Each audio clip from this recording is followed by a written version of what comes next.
Muy buenos días, hermanos. Es un gran placer poder estar acá con ustedes en este sábado de mañana.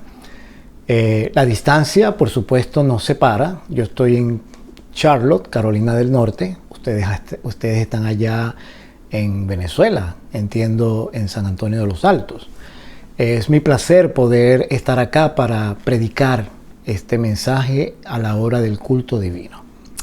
Antes de que comencemos, me gustaría, por favor, que me acompañen a orar. Les voy a pedir que inclinen sus cabezas para que oremos. Muchas gracias, Señor, te damos en esta mañana por la oportunidad que tenemos de abrir tu palabra en esta hora del culto divino.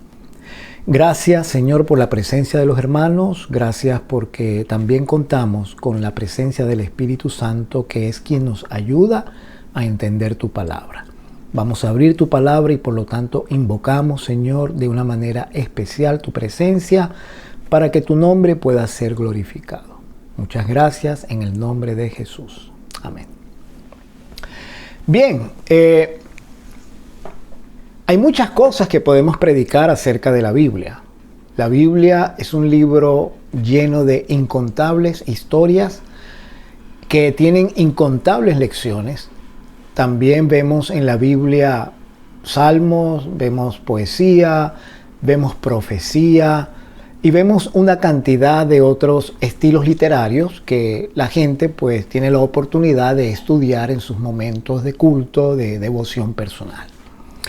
El propósito de esta mañana es dejarles un mensaje que pueda servir para el crecimiento espiritual. Pues para eso venimos a la iglesia, venimos al templo para ser edificados, para crecer, para poder irnos a casa con algo sólido, con algo que haya llenado nuestra vida. No regresar a casa peor de lo que vinimos, sino regresar a casa motivados, incentivados, con el deseo de poder pronto ver a Jesús que va a venir por segunda vez. Ustedes y yo sabemos como adventistas que Jesús va a venir muy pronto y sabemos también que cuando Él venga por segunda vez, Él viene a buscar a su pueblo, a todos aquellos que estén listos para su venida. Y de eso se trata precisamente. ¿Cómo nosotros los adventistas podemos estar seguros que vamos a ser trasladados al cielo? ¿Solamente por el hecho de ser llamado adventista del séptimo día ya vas a ser trasladado? Bueno, los judíos pensaban en los tiempos de Jesús que por el hecho de ser parte del pueblo judío y por el hecho de tener la bendición del templo, eso les daba a ellos la seguridad de que cuando el Mesías viniera, los iba a considerar parte de su reino. Pero vino Jesús y desbarató todas sus ideas formalistas, desbarató todas sus ideas fanáticas, desbarató todas sus ideas anticuadas, porque no estaban basadas en un escrito está, como nosotros deberíamos basar todas las cosas en las cuales creemos, las que oímos, las que leemos, las que pensamos. Todo debe ser basado en un así está escrito. Habiendo dicho esto, me gustaría que meditemos entonces en qué realmente es lo que importa para un cristiano, en qué debe pensar un cristiano, cuál es el requisito básico para que una persona con seguridad pueda estar en el reino de los cielos. Cuando el joven rico se acercó a Jesús y le dijo, Maestro bueno, ¿qué bien haré para tener la vida eterna? El Señor Jesús le mencionó al joven rico los últimos 6 mandamientos de la ley y le dijo, ya tú sabes la ley, no robarás, no matarás, obedece a tu padre y a tu madre, no cometas adulterio, etc. Y él dijo, el joven rico le dijo a Jesús, Señor, todo esto yo he hecho desde mi juventud, ¿qué más me falta? Y el Señor Jesús le dijo, una cosa te falta. Anda, vende todo lo que tienes y dáselo a los pobres y entonces ven y sígueme. Pero el joven rico se sintió triste porque tenía muchas posesiones y se fue y no regresó. Entendemos, si no se convirtió, pues que él escogió el camino más fácil, el camino de las riquezas, el camino que él estaba acostumbrado a caminar y por allí siguió su vida y se perdió. Estamos en el año 2023. Hace mucho tiempo que Jesús dijo esas palabras al joven rico. Nosotros ahora tenemos la palabra, la Biblia. Y la Biblia nos ilustra de una manera práctica y teórica, por supuesto, qué es el requisito básico que una persona debe tener o necesita para poder entrar al reino de los cielos. Y vamos a abrir la Biblia en el Evangelio según San Mateo, el capítulo 7. San Mateo, el capítulo 7. Los evangelios, mis hermanos, son fuentes de mucha información para un cristiano, pero también son fuente de mucha inspiración. No solamente se necesita estar informado, se necesita estar inspirado por el Espíritu de Dios para tener entonces el deseo, la motivación de seguir adelante en la vida cristiana. Mateo capítulo 7, versículo 21 en adelante, el Señor Jesús dijo esto: no todo el que me dice, Señor, Señor, entrará en el reino de los cielos, sino el que hace la voluntad de mi Padre que está en los cielos. Así que el Señor Jesús estableció una regla, un patrón, una línea. Él estableció un principio. Él dijo, no todo el que me dice, Señor, Señor, entrará en el reino de los cielos. En otras palabras, mis hermanos, el Señor Jesús advirtió, aconsejó, amonestó, sugirió, estableció que no es el hecho de que nos hagamos llamar cristianos los que nos va a dar salvación. Usted y yo sabemos que no solamente los adventistas se hacen llamar cristianos. Hay muchas religiones cristianas en el mundo, cientos de ellas. Nosotros pertenecemos a esta por gracia de Dios. Pero es que inclusive en el mundo adventista del séptimo día existe mucha profesión de piedad, existe mucha profesión de religión, existe mucho decir yo soy, yo hago, yo tengo. Y las personas dentro de la iglesia adventista en muchos casos piensan que por tener un cargo de anciano, de diácono, director de escuela sabática, de jóvenes en la iglesia, ya con eso tienen suficiente. Trabajo para la iglesia, eso me acumula méritos en la iglesia, y cuando el Señor Jesús venga, por supuesto, Él me va a dar el galardón porque yo trabajé duro para Él. Otros pensarán, bueno, Señor, yo he estado en esta iglesia por tantos años, 20, 30, 40 años. A mí me tienes que dar algo bueno porque, por favor, no todo el mundo ha estado 40, 30, 20, 10 años en la iglesia. Hay gente que apenas tiene 2 meses. Hay quienes se acaban de bautizar la semana pasada. Y entonces tomamos el tiempo como un factor determinante de que sí, me tengo que salvar porque tengo mucho tiempo dentro de la iglesia. Y otros llegarán a pensar que por el hecho de que tienen a sus padres, a sus abuelos, bisabuelos, tatarabuelos, que fueron miembros de la iglesia adventista, por ser adventistas de segunda generación o de tercera generación o de cuarta generación o de quinta generación, nada, tengo el cielo asegurado, imposible que yo me vaya a perder, porque con toda esa línea genealógica que yo tengo en el adventismo, es imposible que me vaya yo a perder. Sin embargo, el Señor Jesús dijo en Mateo capítulo 7, versículo 21, no todo el que me dice Señor, Señor, entrará en el reino de los cielos, sino solo el que hace la voluntad de mi Padre que está en los cielos. Y el Señor Jesús añadió a esta declaración algo que es bien interesante. Muchos me dirán en aquel día, y escuche bien la palabra que Él dijo, porque el Señor Jesús utilizaba calificativos, Él utilizaba expresiones, Él utilizaba adverbios, verbos y palabras que nosotros pudiésemos entender. Y Él utilizó la palabra muchos. Muchos me dirán en aquel día, Señor, Señor, ¿no profetizamos en tu nombre? Y en tu nombre hicimos o echamos fuera demonios y en tu nombre hicimos muchos milagros. Imagínense ustedes el concepto o imagínense ustedes el argumento que trae esta gente a quienes el Señor Jesús les está diciendo que muchos no van a entrar, o que el reino de los cielos no es solo para el que me dice Señor, Señor. Muchos en ese día van a reclamar. Imagínense, algunos de ellos dicen, profetizamos en tu nombre. Otros dicen, en tu nombre echamos fuera demonios. En tu nombre hicimos milagros. Estas tres categorías son bien interesantes porque nosotros los adventistas somos muy buenos para orar y pedir a Dios que haga milagros en las personas que están enfermas. ¿Usted se imagina que tuviese el don de sanidad? ¿Se imagina usted que tuviese el don de levantar personas que han muerto? Usted sería una persona famosa, buscada. Usted sería una persona que no tendría momento de descanso, porque con el mundo como está convertido en un lazareto, en un hospital general inmenso a nivel mundial, usted no tendría paz si usted se le ocurriera sanar a un enfermo. Porque todo el mundo vendría a buscarlo para que lo sanara, desde el dolor de una uña hasta un dolor de cabeza, cáncer y usted mencione. Así que esta gente que dice que ellos hicieron milagros, ellos están reclamando que ellos le hicieron un bien a la humanidad, que por qué ellos no pueden ser salvos. El que profetiza, ¿usted se imagina que usted le pueda decir a una persona lo que le va a pasar dentro de una hora? ¿O que le pueda decir a un grupo comercial si va a tener éxito en la bolsa de valores o no? ¿Usted se imagina que usted pueda profetizarle a una madre qué va a pasar con su hijo dentro de 5 años? ¿O qué le va a pasar a esa persona?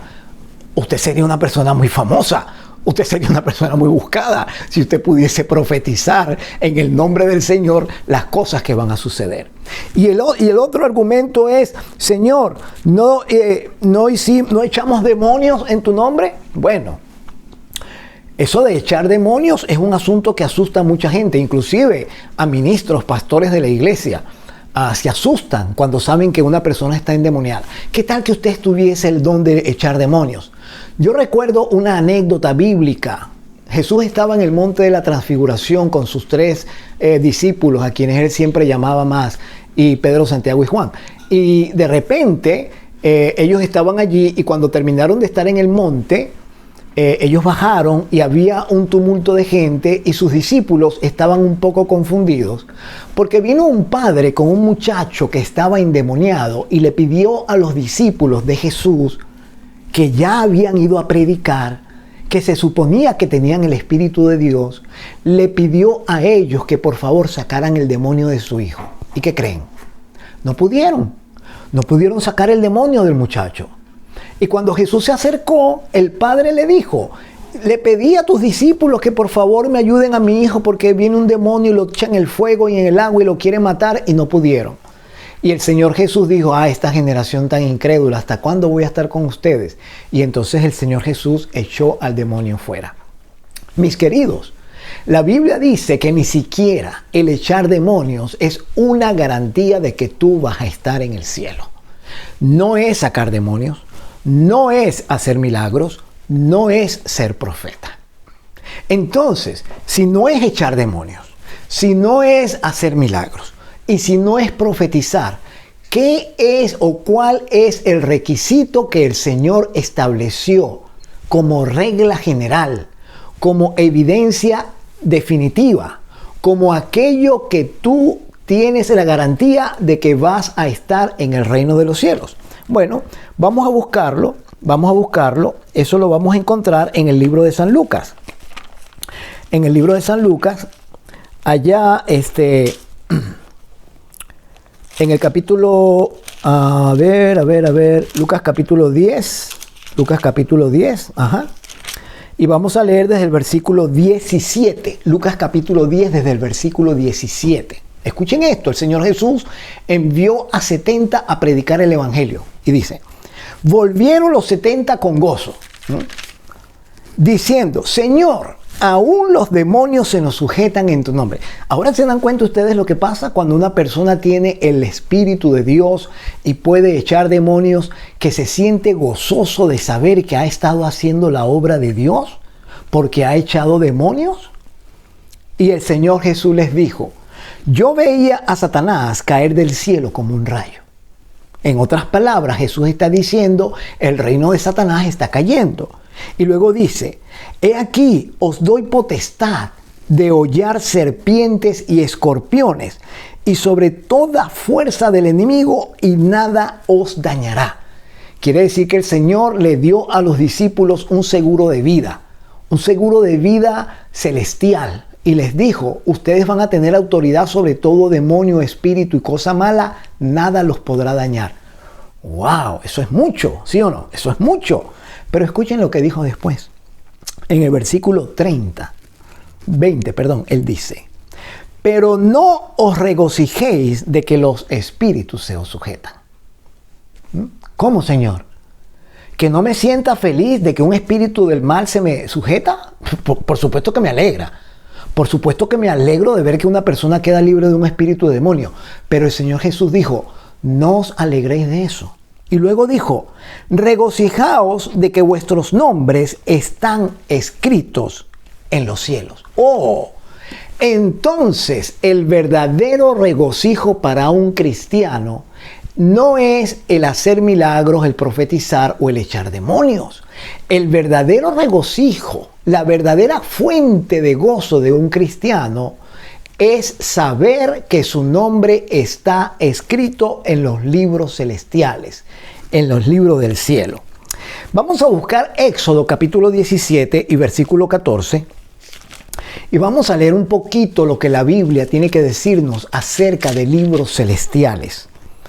¿Qué tan importante es esto para el Señor? Éxodo 17, versículo 14 menciona: y Jehová le dijo a Moisés: escribe esto para memoria en un libro, y di a Josué que raeré del todo la memoria de Amalec de debajo del cielo. Escribe esto para memoria en un libro, y di a Josué que raeré del todo la memoria de Amalec de debajo del cielo. Así que cuando el Señor tenía a Moisés y a los israelitas en el desierto, Él le pidió a Moisés que escribiera un libro que llamó el libro de memorias. Si el Señor le pidió a Moisés que escribiera un libro que se llamaba el libro de memorias, quiere decir que en los cielos también existe un libro de memorias. Y nosotros sabemos que existe un libro de memorias en los cielos. Pero vamos a continuar.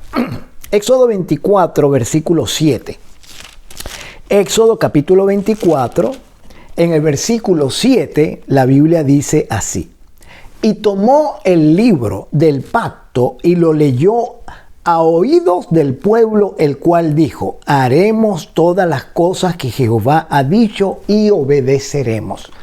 También existe entonces un libro del pacto que Dios le dijo a Moisés que lo llamara así y que lo escribiera, y ese libro del pacto fue colocado en el santuario, en el lugar santísimo, al lado del arca del pacto. Allí estaban todas las cosas que Dios le hablaba a Moisés.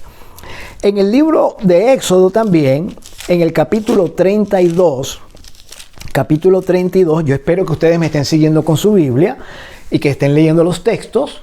Para eso venimos al templo, a estudiar la palabra, a mirar la palabra, a meditar en la palabra, para poder salir llenos del Espíritu de Dios. De otra manera, estamos en el templo y si la palabra no se abre y no se estudia, perdimos el tiempo, hermanos. Éxodo capítulo 32, versículos 32 y 33. La Biblia dice: que perdones ahora su pecado. Ese es Moisés hablando. Y si no, le dijo Moisés a Dios: ráeme ahora de tu libro que has escrito.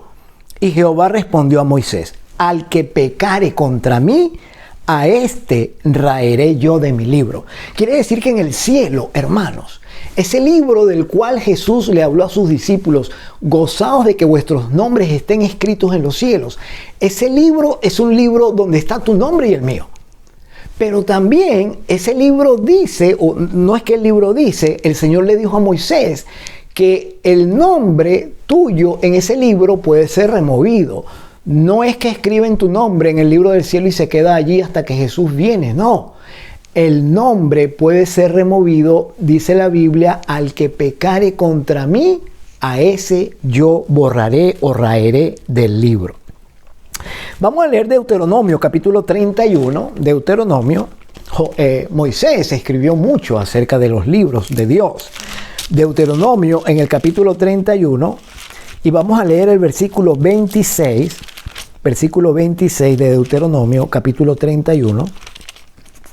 Y la Biblia dice así: tomad este libro de la ley y ponedlo al lado del arca del pacto de Jehová vuestro Dios, y esté allí por testigo contra ti.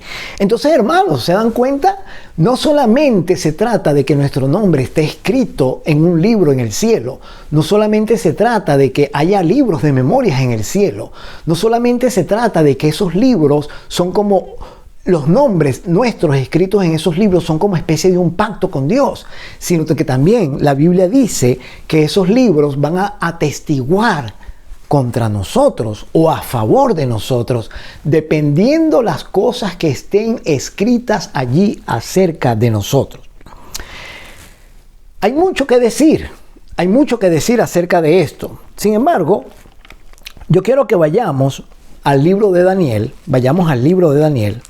al capítulo 12 del libro de Daniel, y vamos a mirar qué dice el profeta Daniel acerca de libros.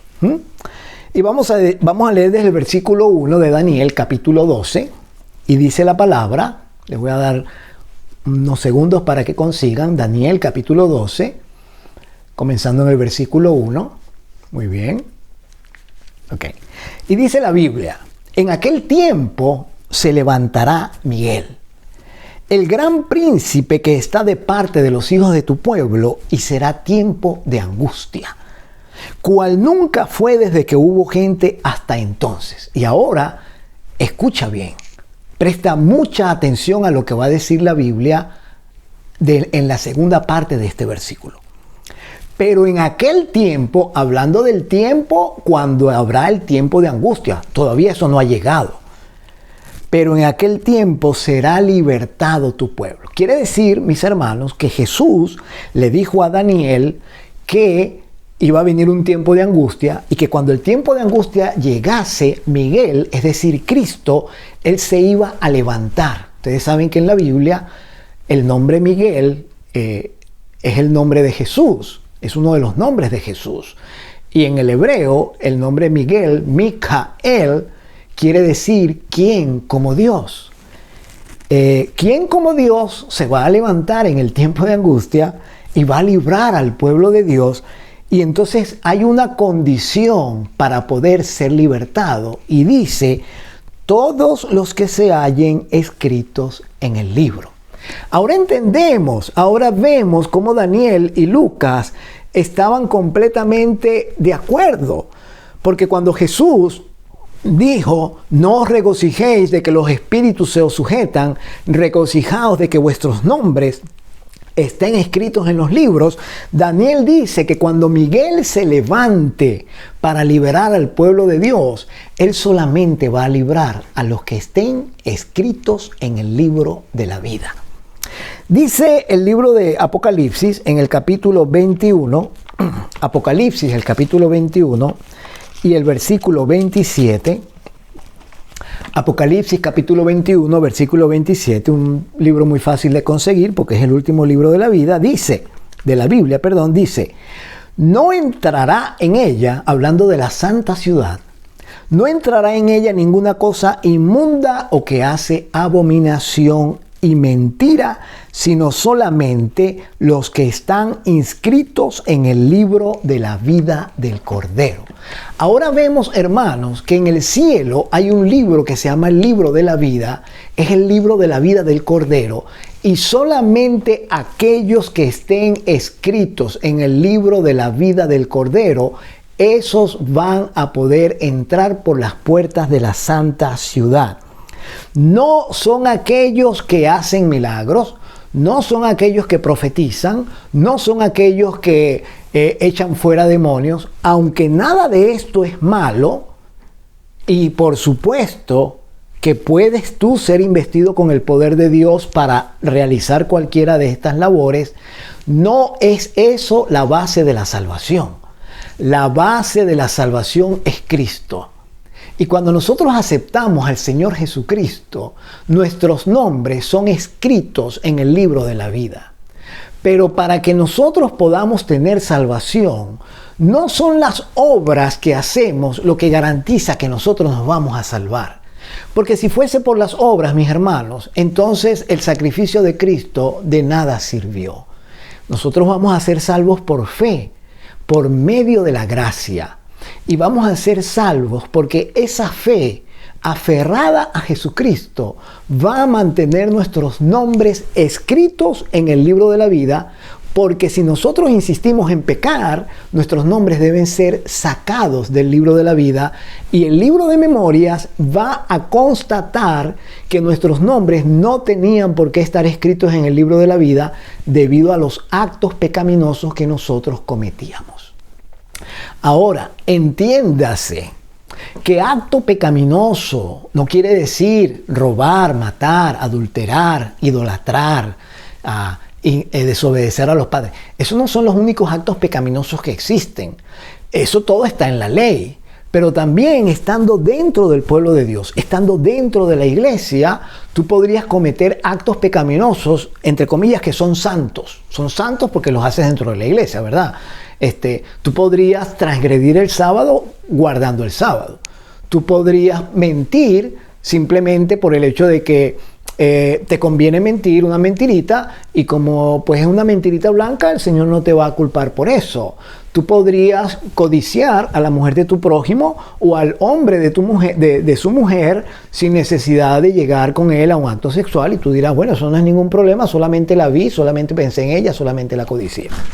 Pero, mis hermanos, nosotros necesitamos entonces estar claros en el hecho de que nada más aquellos que tienen sus nombres escritos en el libro de la vida, esos son los que se van a salvar. Yo recuerdo una historia que está en el libro de Números.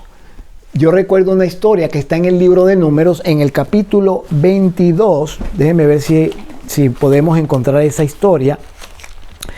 Esta historia, hermanos, es una historia muy conocida por todos. Es la historia de Balaam.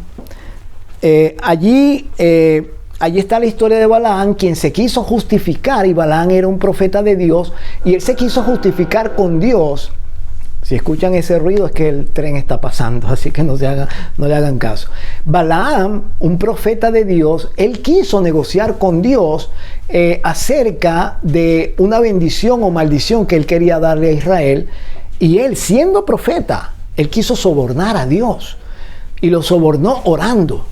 Dios extendió su misericordia con Balaam y le dijo a Balaam, no vayas a maldecir a Israel porque ese pueblo es bendito, pero Balaam insistió en que él quería ir a maldecir a Israel, y finalmente Dios le permitió ir. Y en el camino, ustedes conocen la historia, seguramente que sí, en el camino Balaam va montado en un asna, y el asna mira al ángel de Jehová que está al frente de él, y Balaam golpea al asna y la golpea 3 veces.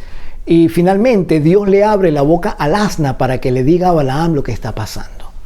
Hasta ese punto puede llegar una persona que, pretendiendo o profesando ser hija de Dios, no sigue las indicaciones divinas y quiere hacer solamente su voluntad.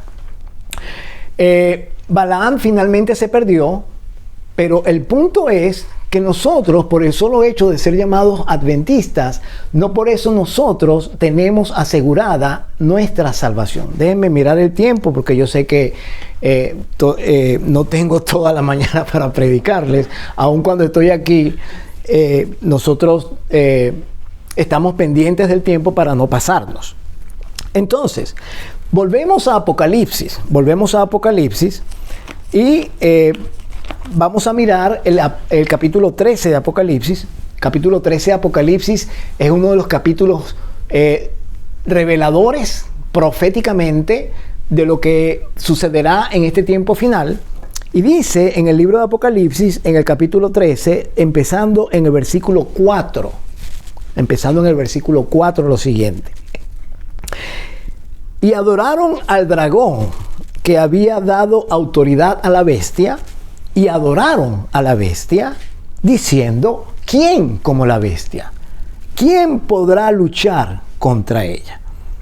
También se le dio boca que hablaba grandes cosas y blasfemias, y se le dio autoridad para actuar 42 meses, y abrió su boca en blasfemias contra Dios, para blasfemar de su nombre, de su tabernáculo, de los que moran en el cielo. Pero noten ustedes lo que dicen los versículos 7 y 8. 7 y 8.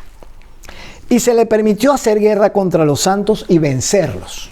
Y también se le dio autoridad sobre toda tribu, pueblo, lengua y nación. Y aquí viene un versículo que es bien importante recordar, es bien importante mantenerlo fresco. Dice, y la adoraron a la bestia todos los moradores de la tierra. Todos. Noten ustedes cómo Jesús dijo en Mateo capítulo 7, muchos me dirán en aquel día, Señor, Señor, ¿no profetizamos en tu nombre? ¿No echamos demonios en tu nombre? ¿No hicimos milagros en tu nombre? Y Él les va a decir, nunca os conocí, apartaos de mí, obradores de maldad. Ahora el Apocalipsis no habla de la palabra muchos. Aquí dice, y la adoraron todos. Todos los moradores de la tierra. Bueno, si el Apocalipsis dice que todos los moradores de la tierra van a adorar a la bestia, ¿cuál es el caso de venir a la iglesia? Si todos los moradores de la tierra van a terminar adorando a la bestia y al dragón, ¿para qué estamos en el culto? Pareciera como que estamos perdiendo nuestro tiempo.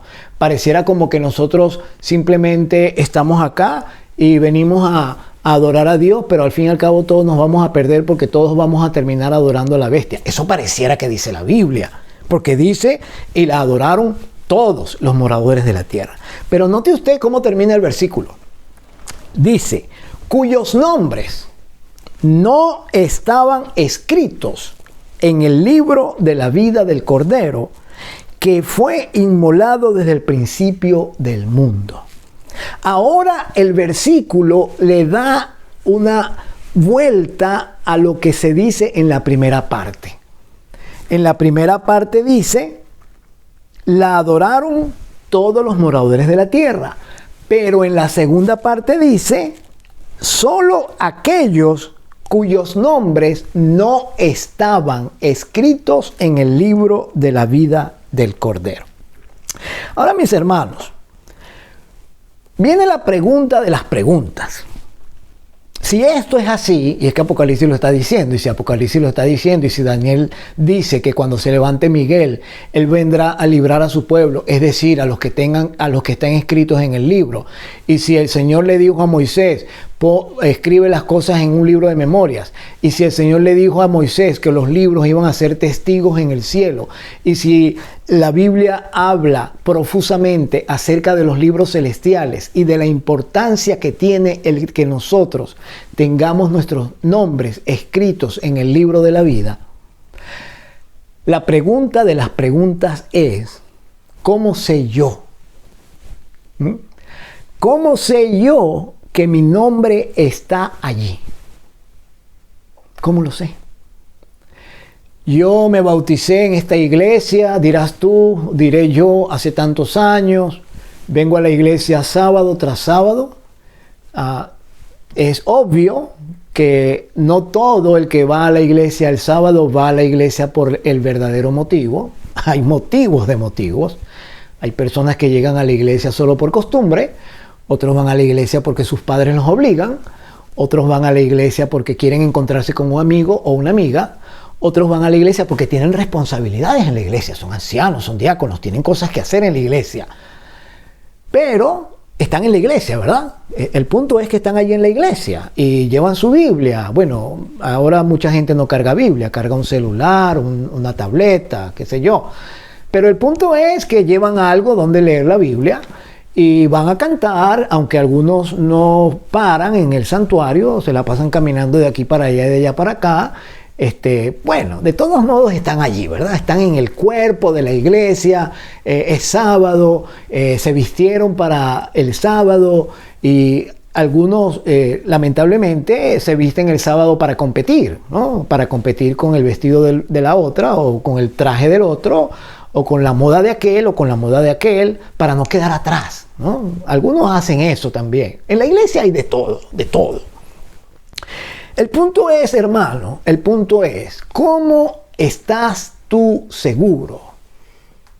¿Qué te asegura que tu nombre está en el libro de la vida?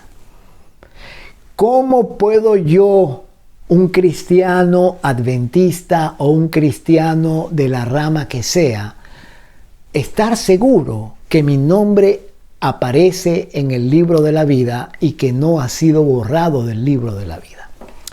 En primer lugar, permíteme decirte que ese asunto de tener el nombre escrito en el libro de la vida está muy relacionado con el desarrollo del juicio que se está haciendo en el cielo. Los que estamos vivos ahora tenemos la gran ventaja que no tienen los muertos. Los que ya murieron ya cerraron el último capítulo de su libro. Ya no hay más nada que registrar en el libro de memorias para ellos, porque eso es lo que dice Eclesiastés, que en el sepulcro ya no hay memoria, en el sepulcro ya no hay vida, no hay amor, no hay nada. El capítulo de ellos se cerró para siempre y ellos están siendo juzgados porque así lo dice la Biblia en el libro del Apocalipsis, en el capítulo 20, vamos para allá.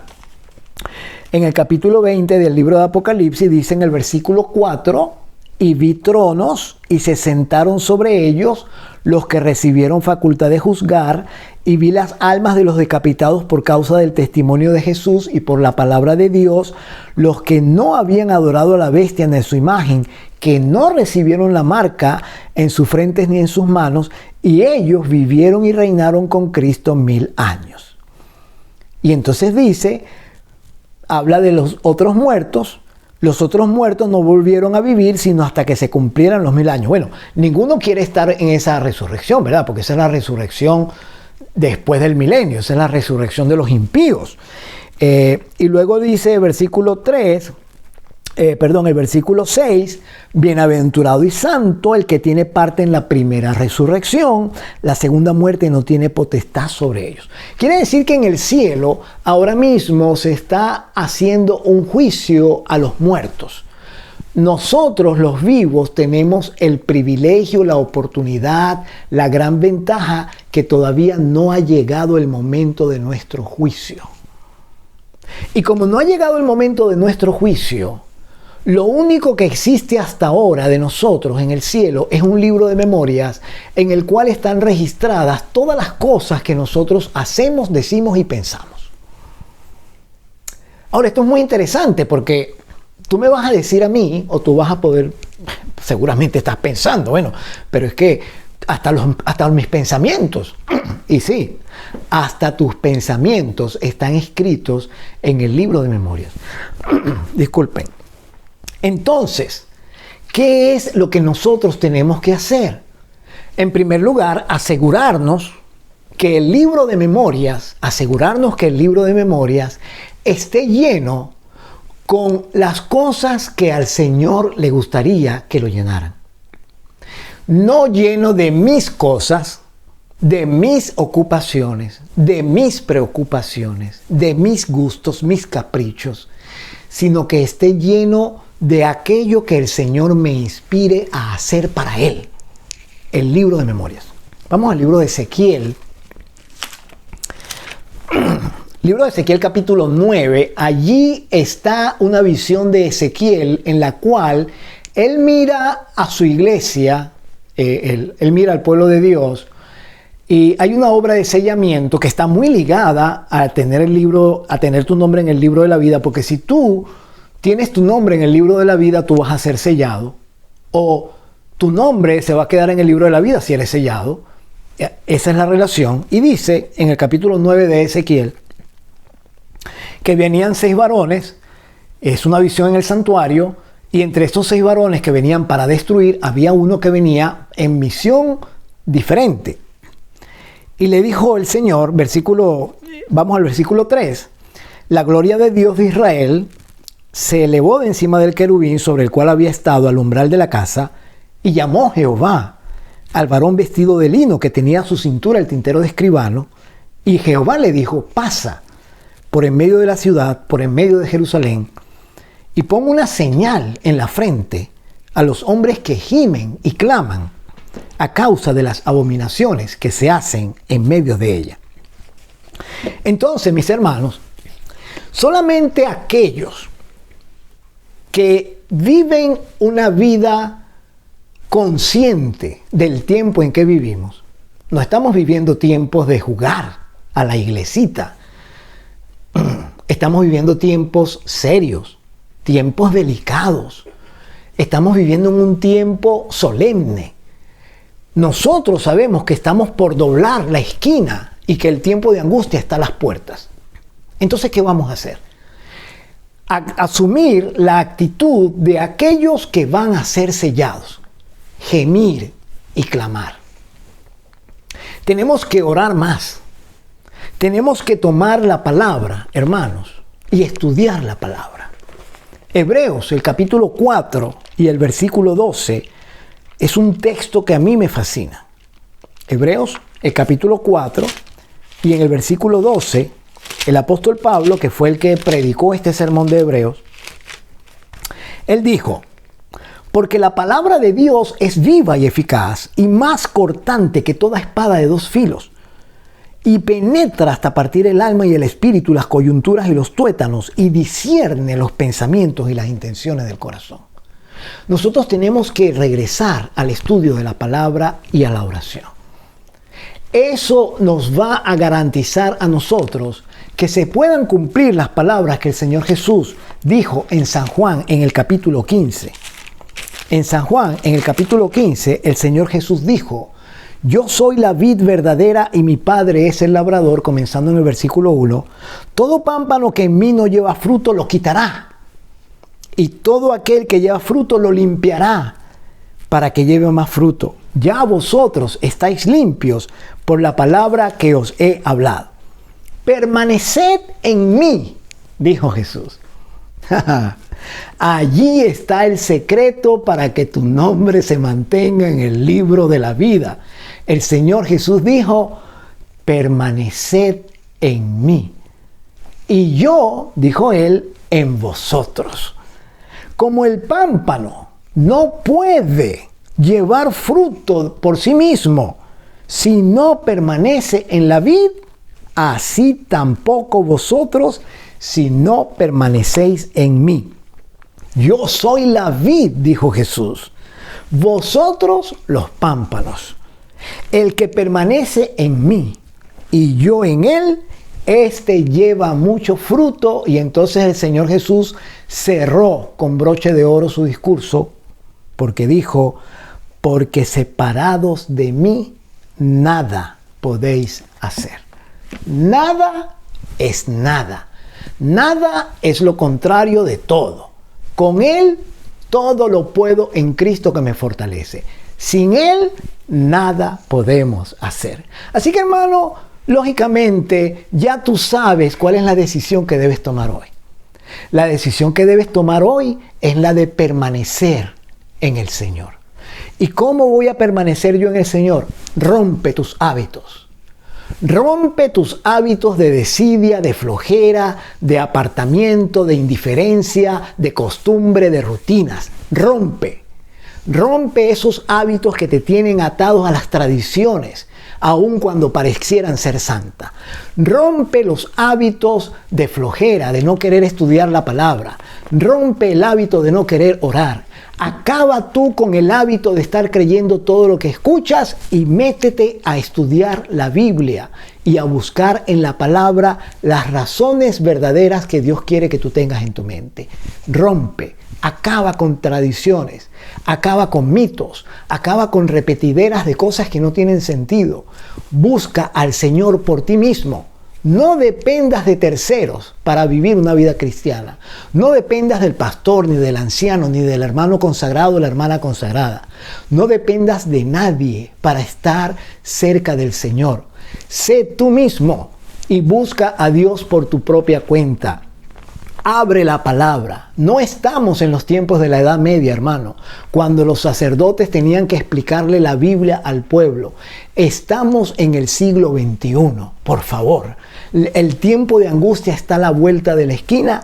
Necesitamos nosotros regresar a la palabra, a la oración y asegurarnos así que permaneciendo en el Señor Jesús, nuestros nombres van a permanecer escritos en el libro de la vida.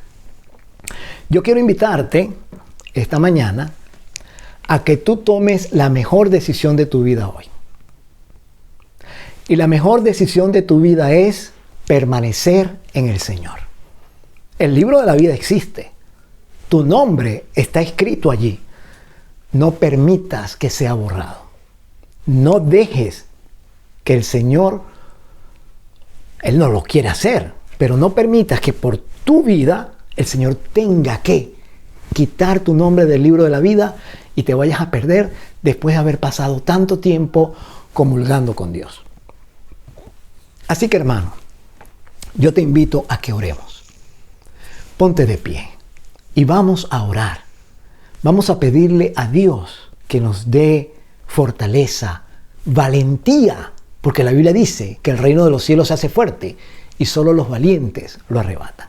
Vamos a orar y a pedirle a Dios que mantenga nuestros nombres en el libro de la vida, que nos dé la actitud correcta para vivir una vida cristiana verdadera. Oremos.